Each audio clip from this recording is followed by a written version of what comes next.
Okay, guys, I am so excited to have Allison Hardy here. She is the host of the Six Figure Mompreneur Show. Is that right? Yes. Okay, the Six Figure Mompreneur Show.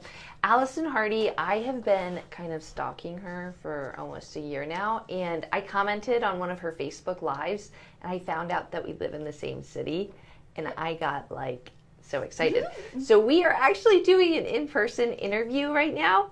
So let me tell you a little bit about Allison. Allison helps mompreneurs create six-figure businesses on their terms through a hearty dose of automation, strategic email funnels to sell their products and services, and leveraging authentic and social media through Facebook groups to become the go-to expert in their niche. Allison is the creator of the Six Figure Mompreneur podcast, a Huffington Post contributor. She's been featured in YFS magazine and was named one of Washington, D.C.'s most influential professionals under 40 by Washington Life magazine.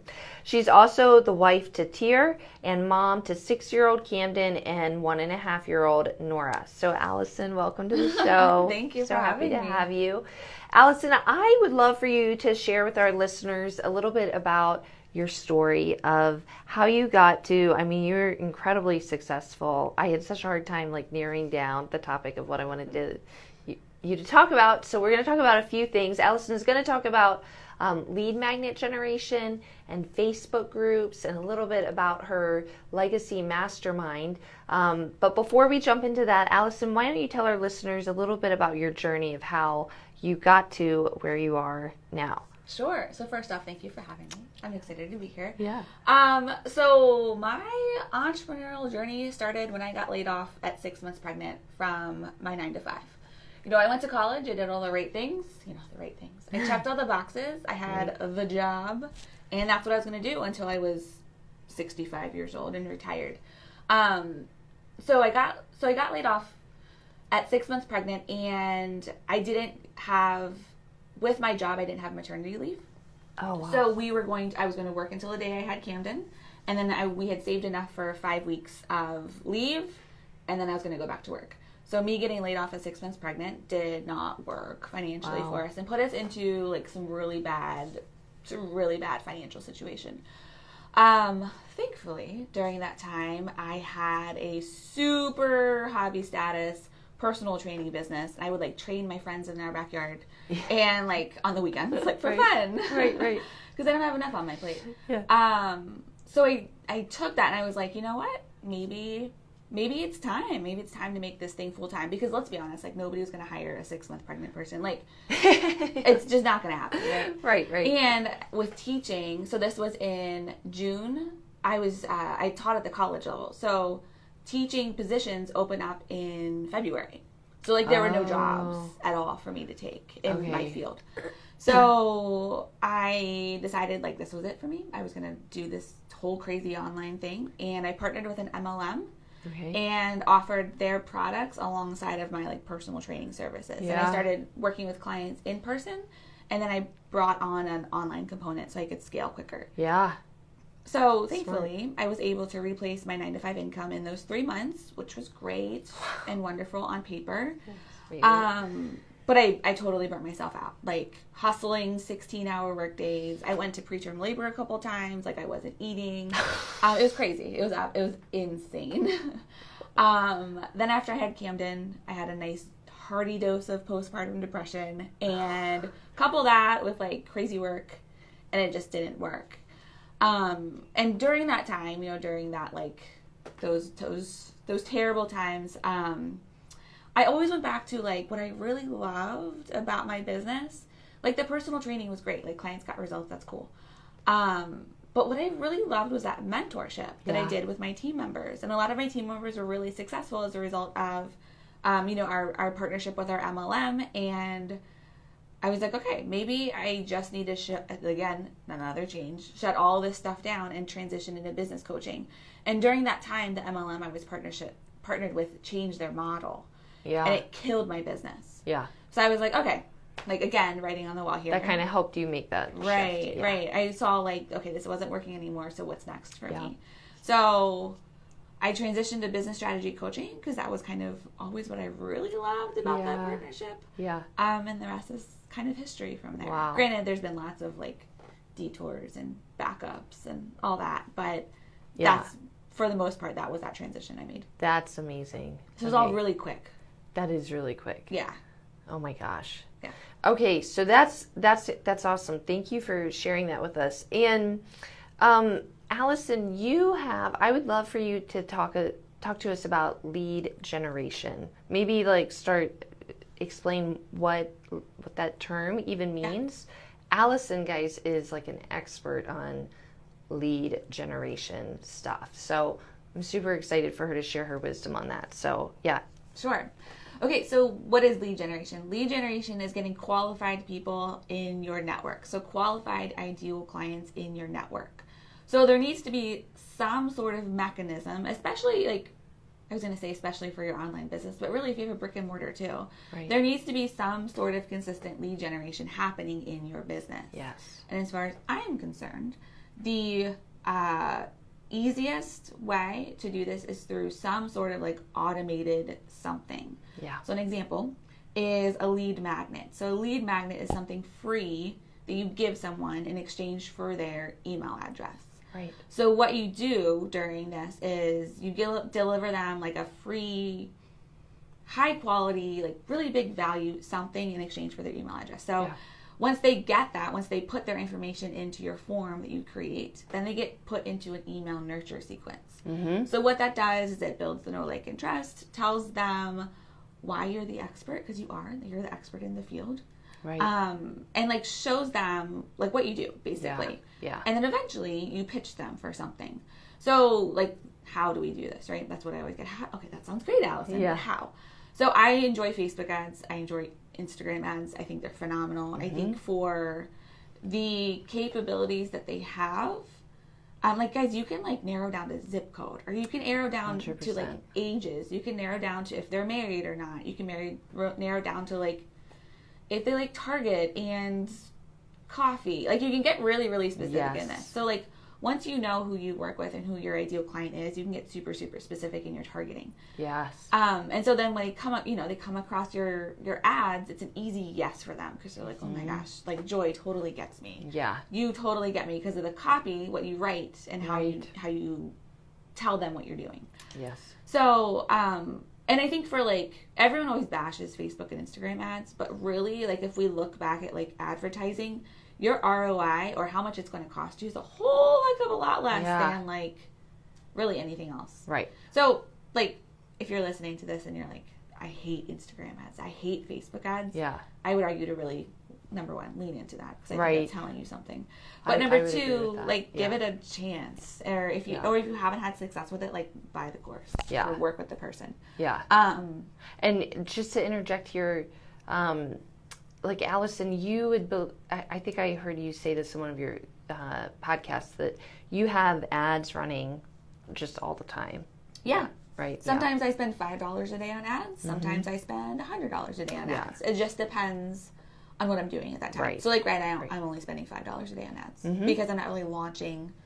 I don't need new people in my network for what I'm launching right now. Yes. Yeah, I'm launching my high-end program. Right. So like new people probably are not going to be. Yes. Yeah. So it makes sense for me right now. Right. Whereas like in Q1, I will be launching Lead Generation Lab, which is my membership site. So I want like new people in because that's a really low cost, easy. Yes. Yes. 100%. So it just depends on like what your strategy is during that time. So Instagram ad or Facebook ad. Can I just add, I also wanted to highlight for our listeners, this lead generation stuff, it works with a service-based business or a online business. I think that's an important point and or a nonprofit. Like, and just many of you know, I'm the co-owner of a Montessori preschool, and then I have a newer Montessori preschool in my house. So I have Facebook ads running all the time right now. Like Allison said, I'm not in the middle of like a push season, so it's pretty low. But then when we start running our open houses, I'll probably bump up that budget. And then when I launch something in January, this challenge, I'll probably run some paid ads for that. So ads, I gotta agree with you more. Yeah. And, yeah. And it's it's automated. So like once you set it up, all you're doing is really maintaining it and adjusting it. Right. So for if you're busy, which I would argue most of us are, right, it's a really great way to get new people into your network. Yes. And like, you, like the people you're going to get are not people you're going to be able to reach organically. You've got, like, at some point in your business, you're going to have to pay for advertising. So like, might as well do it for Facebook ads. Figure it out. Right. Yeah. Okay, great. Go ahead. Okay. So Facebook ad is live. Facebook and Instagram, they're the same thing. Facebook and Instagram ads are the same thing. You do them through the same thing.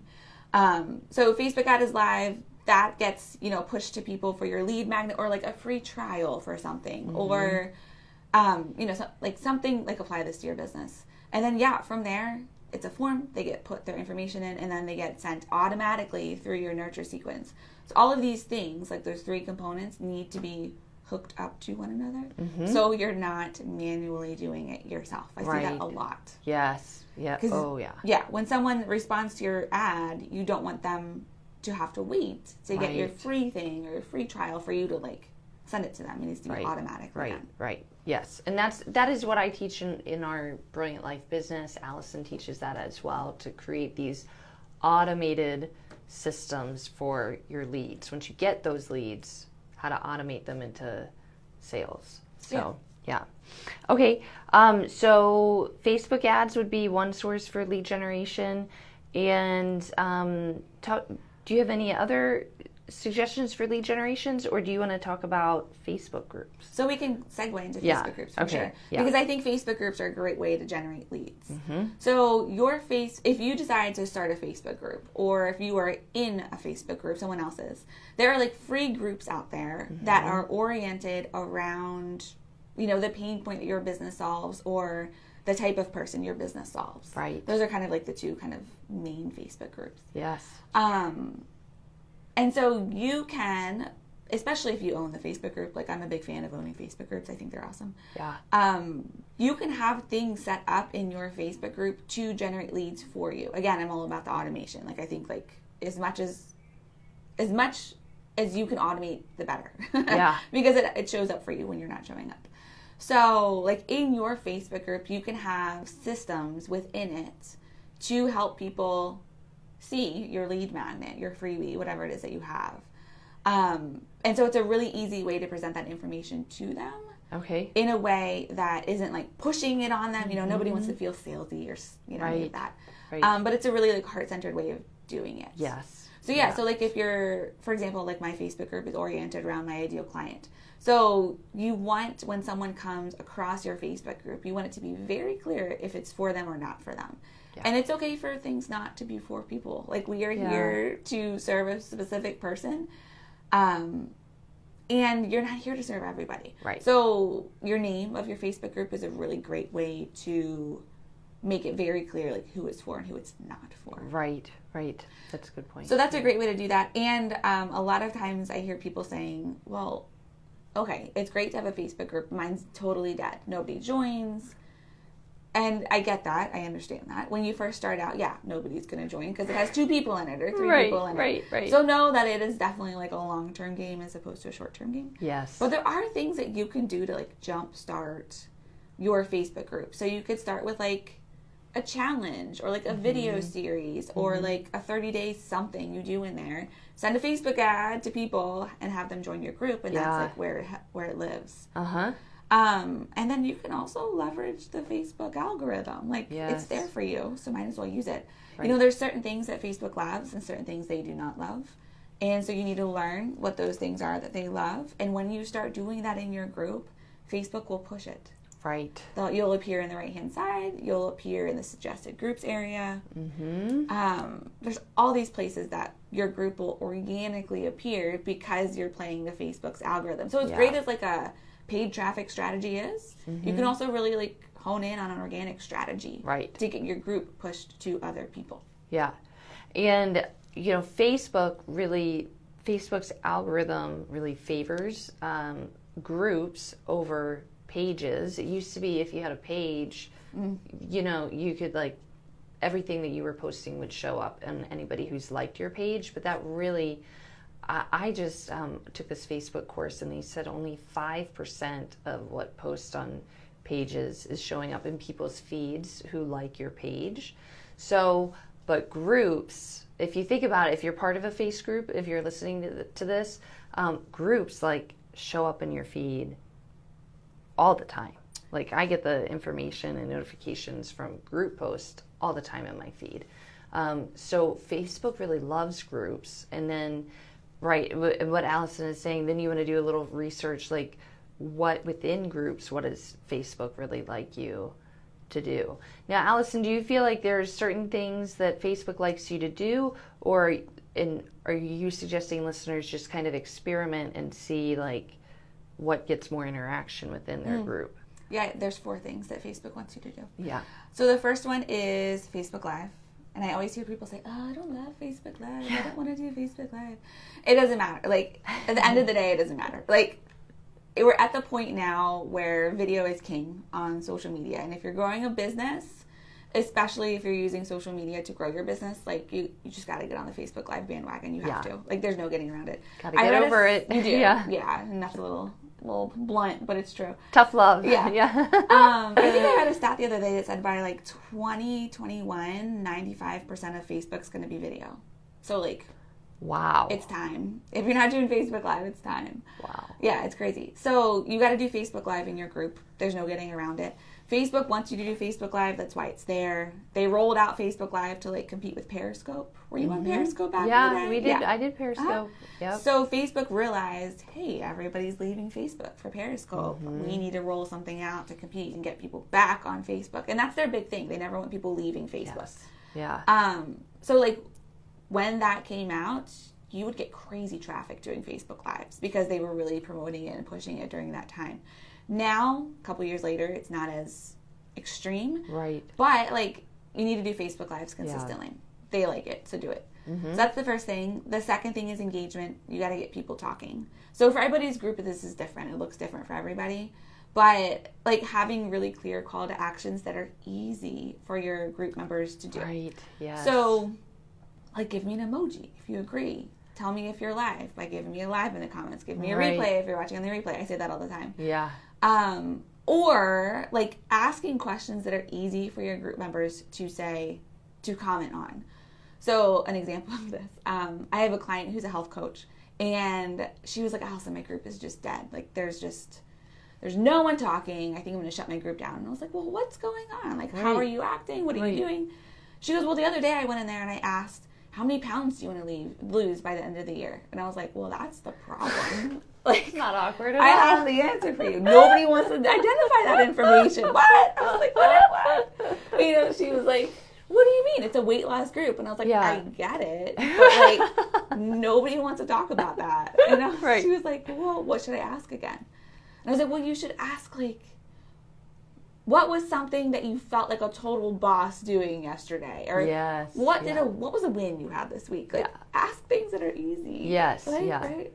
So, like, think about that. I think that's really important. But so Facebook Live, engagement. Yeah. The share button. This is like a hack I've discovered. So if you can share viral content that applies to your group, into your group, Facebook will boost it in the algorithm.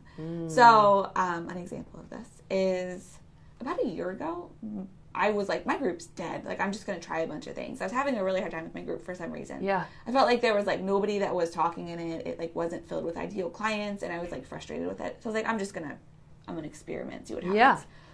So at, like, 10 p.m. on a Friday night, I shared, do you remember that video of a very serious man in his home office, and his kids busted in the background, and he was doing, like, a news interview? Oh, yes. Yeah. So everybody knows that because it was hilarious. Yeah. So for my ideal client, like, everybody's had that happen. So I was like, this is funny. I'm going to share it. So I shared it into my group. And the next morning, I woke up at, like, 6 a.m. to go to the gym. So 10 p.m. on a Friday night, low traffic. 6 a.m. on a Saturday morning, again, low traffic. Very low traffic. Right? Nobody's on. So I was like, let's see what happened. So I opened it up, and I had 85 requests to join my group. And I was like, oh, I got botted. A bot. Somebody, like, is fake. These are all fake accounts. Yeah. I opened it up, and it's all, like, actual people. Like, they answered the questions really thoughtfully.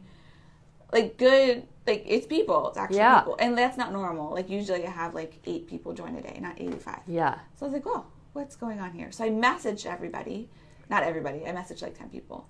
And I was like, hey, can you, like, I'm totally so happy you're here. Thank you for joining. Yeah. How did you find my group? Yeah. And I'm like, oh, I found you in the suggested groups area. All of a sudden, it just popped up. So, like, that told me, wow, sharing that viral content. So you shared, just to clarify, you shared that viral content in your group, but then that made your group organically show up to other suggested people. Because it was already viral. Yes. So because it was number one, and it was also on Facebook. So they never want you directing people off of Facebook. For sure. Keep that in mind. Yeah. So yeah, I shared it from someone who posted it, and it was on Facebook. Yeah. And use the share button. Like, don't copy and paste the link. Use the share button. Mm-hmm. Yeah, it was fascinating. Right? So interesting. We totally nerd out on this stuff. Yeah. I love this. I love this all day long. And then the fourth thing it's like is consistency. And I know everybody's like, I hate consistency. Mm-hmm. But like you have to be consistent. Number one, your ideal client needs to hear from you on the regular. Mm-hmm. Number two, there's really no excuse not to be consistent because there's a scheduler within your group. For sure. So like even if you can't be consistent, your content can still be consistent. You can batch your content. Yeah. So like that's really important for Facebook. I love that. Yeah. Allison, so just to recap, Facebook Live, and then, what was engagement? Engagement. Facebook Live, engagement, share viral post from within Facebook, and then the fourth thing is consistency. Yes. Okay, and do you think if people struggle doing Facebook Lives, do you think just posting videos, sometimes I feel like that could be like stepping into the water for people if they're afraid to do Facebook Live. Mm-hmm. I mean, I do think Facebook right now really favors Facebook Lives. Absolutely. Over anything, I think. At this moment, this is being recorded. It changes every second. But I want to encourage people, if you feel like you just can't do Facebook Lives, then video would be the next best thing. Yes, I agree. But I also think that there is a level of relatability that happens through Facebook Live. So like some of my highest, engaged and shared Facebook Lives have happened while my kids have like busted in my office. Yes. Because my office is in the basement and it's like open. Right, it's not, there's no door in my office. Mm-hmm. And for my ideal client, they love it because it's just normal, like mom life that everybody can relate to. Right. And it's so, and like they see me get flustered and they see my kids and it's funny So I just think there's like a level of relatability that happens with Facebook Live that you can get through like an edited video. Right. So I think like video is great, but I really think like diving into Facebook Live really needs to happen. Yeah. I agree. And I want to encourage people, like if you're when you do a Facebook Live, it really relieves, I have found, all the pressure for it to be super polished. Yeah. You obviously can't spend hours and hours editing a Facebook Live, and there's no expectation for you to do that. So it's kind of awesome because you're like, oh, this doesn't have to be glossy and perfect. I'm just going to go live, and it's almost like you get a freebie from not having to do all that work. And you can talk to people too. So like people can comment live. Yeah. And I think you can actually serve your audience a lot better because 100%. they're there asking questions or just commenting, and you can develop that, that relationship. That relationship. Yeah. I love that. It's important. Okay, so Facebook groups are fantastic. And what did I want to ask you? With the Facebook page, we're not going to necessarily talk a lot about Facebook page and Facebook groups, but would you say focus more on posting content in your group? I just want to clarify this for our listeners, than the page. So your page is still, it's important because when someone's considering working with you, they're going to go check out your page. Yeah. So I think there still needs to be content delivered there, but maybe it's just like the same stuff as Instagram shared over there. Yeah. And there are like tips and things and hacks and all that, strategies you can apply to your page to get it seen more organically. Mm-hmm. But at the end of the day, like your page is dead. Facebook wants you to pay to play. Yeah. When you used to get a lot of traffic on it, there was no advertising on Facebook yet. Right. As soon as they rolled that out, they killed your page. So, like, don't have great expectations about your page. But you have stuff there. It's kind of like a business card. Yes. Yeah. Yeah. So I think you should focus on content for your group more heavily. I agree with that. Okay, and then Allison, can you give us some examples of what would be some great lead magnets when you're building this lead generation funnel, which for our listeners, a funnel is just like you think of a funnel up wide. So these lead generation places like Facebook ads or your group is the top part of your funnel. So can you give our listeners some examples of what would be some great lead magnets that would get people further down in your funnel into your email sequence? Yeah, so it depends on your audience. So like I think it's important to the like way it's delivered is really important. So like for my ideal client, they're not going to sit down and watch an hour-long webinar. That's a big ask for my ideal client. My ideal client is like a busy mom who just wants like the answers to scale their business. So for me, like checklists work really well. Maybe like step-by-step directions work really well. And for me, like awareness works really well. So like I have a freebie that's called like your 6-figure action guide. So it has 10 things that you should have in some sort of capacity in your business to create 6 figures. Right. Really so think like the easy things like that. I have another client whose audience will sit down and watch like an hour-long webinar replay, and that works for them. So really it's like you have to think about the method of delivery first. I think that's really important. And then the second thing is it needs to actually help them to get some sort of result. And it can be a small result. It doesn't have to be like life-changing and all this stuff, but like a quick win I think is really important. Needs to solve some problem and provide some value. Or some sort of like awareness around the problem and how to fix it. So like I have a health coaching client who helps people become raw vegans. Very specific, right? Whoa. Yeah, I know, big ask. That's a niche. Yeah. Very, very much good. So. Yeah. But she does a lot of juicing. Makes sense. So she has like 10 green juice recipes. And that's the download. And then from there, you know, she puts them into a nurture sequence and then eventually pitches them her like, I think it's like a 30-day vegan meal plan, something like that. Right? So like a low cost something. But before she even does that, she develops a know, like, and trust factor through that series of emails that they get sent. So, you know, think about like for your business, what is the pain point you're solving? And then what's like the first step in that pain point? And that's usually what the lead magnet needs to be. And you want it to be like so... Yeah, like Allison said, it's a good point. It doesn't have to, like, you know, solve all their problems, but you do want it to really provide value so they associate you with being an expert in whatever your field. Like, oh, she knows what she's talking about. Or, you know, like, I want to know more from her. Like, that's what you want, that feeling. That's fantastic. Okay, so Allison... I usually wrap up our podcast with the final 5 questions, like final fun 5. But before I do that, I just wanted to see, is there anything else that you wanted to share about? Actually, maybe real quick, if you could share just the value of, Allison has a great group called Legacy Mastermind. So share with our listeners, what is Legacy Mastermind, and what do you see the biggest value in being part of a mastermind group? I am part of a mastermind group as well. Maybe our listeners have never even heard that term, or they feel like it's real woo-woo. Or maybe you're, you know, a stay-at-home mom, or like you're like, I don't belong in a mastermind. That's for like corporate executives or something. So just talk about what you have developed, your mastermind, and the value of being in a mastermind type group. Yeah, so a mastermind is a group of people who are all working towards a similar goal. So like my mastermind, everybody's working towards their first 6-figure year, or transitioning their business into a model that works better for them to create that success again. So I have a couple clients that have had successful 6-figure businesses, but they're like, this doesn't work anymore for me. So we transition things. So like that's the point of my mastermind. So it's important when you enroll in a mastermind that there's like the commonality, right? There should be some sort of goal behind it.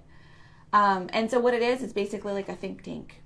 So you all work together for an extended period of time. I'm a big fan of a year-long mastermind because I think it gets results. And like seeable, measurable results. Yeah. And that's what you do. You guys work together for a whole year. So you pull out all the steps. You may have, it just depends on the mastermind, but like group accountability calls, in-person retreats, maybe master classes or some sort of educational component, one-on-one calls, maybe with the facilitator. And it's just meant to support you in what you need at that time. It's different from a course in that courses are, here's information, implement. Yes. Mastermind is, okay, here's the information, but like, does that actually work for you? Right. Does that make sense for where you are right now in your life and what you have going on? Like, if you have all these kids at home and they're all under the age of 5, it like doesn't make sense for you to be doing this thing. You need to move over into this thing. Right. So figuring that out, that's what Legacy Mastermind does. That's what my mastermind does. And that's what a lot of the masterminds I have been a part of as a client. That's what we've done. Yeah, yeah. There's a book, Think and Grow Rich by Napoleon Hill, which I have not actually read. But I know that in his book he talks about when people of a like-minded, with a like-minded commonality, like Allison was talking about, when they get together to solve a problem, it's almost like another mind joins the group. And I don't know if you've experienced this, but I have experienced it too. Yeah. And it's pretty awesome. So, I think your mastermind is great. I've seen a lot of value in masterminding as well as I feel like Allison and I, we've talked about this. You can be really lonely. For sure. Working from home. If your husband is not an entrepreneur, which most of us, our husbands are not, and like I was telling Allison before we hit record, you go to play groups, and I do love going to play groups, but it can be very hard to feel like you're not like an alien in this world. Yeah. Does anybody get me? Like I feel very loved by my husband and my friends, but I don't feel like they get me, Yeah. My family, I love it when I go to church and people are like, oh, what do you do? I'm like, well, and then I have to explain it. And then they always go, oh, that's nice. That's nice. Yeah, I know. Good for you. Yeah. Yeah. Yeah. Yeah. Masterminds. Yeah. And so I used to do one-on-one coaching, and that's like what I did for 3 years. It's how I scaled my business. Like, it was very much so like the basis of my business. Yeah. But I realized, like, actually pretty quickly, and I delayed on the mastermind for a really long time, I realized they were really lonely. Yes. And I mean, I was lonely too, I'd argue. And, as soon as my client, like, it wasn't that the one-on-one program was bad. They got amazing results and, all that stuff. But they were lonely. Yes. And so if they can get the same results while doing it with people, they actually get better results. Oh, 100%. Yeah. So you're not like in an echo chamber. Yes. You have people to bounce ideas off of. And like when you're having a bad day, let's be honest, we have bad days. You can lean on your mastermind. My mastermind ladies are so connected with each other. Right. And it's just it's awesome that, like, just for myself, like, it's awesome that I can facilitate that. Yes. It feels really good, and they get really good support in doing what they're doing. Yeah.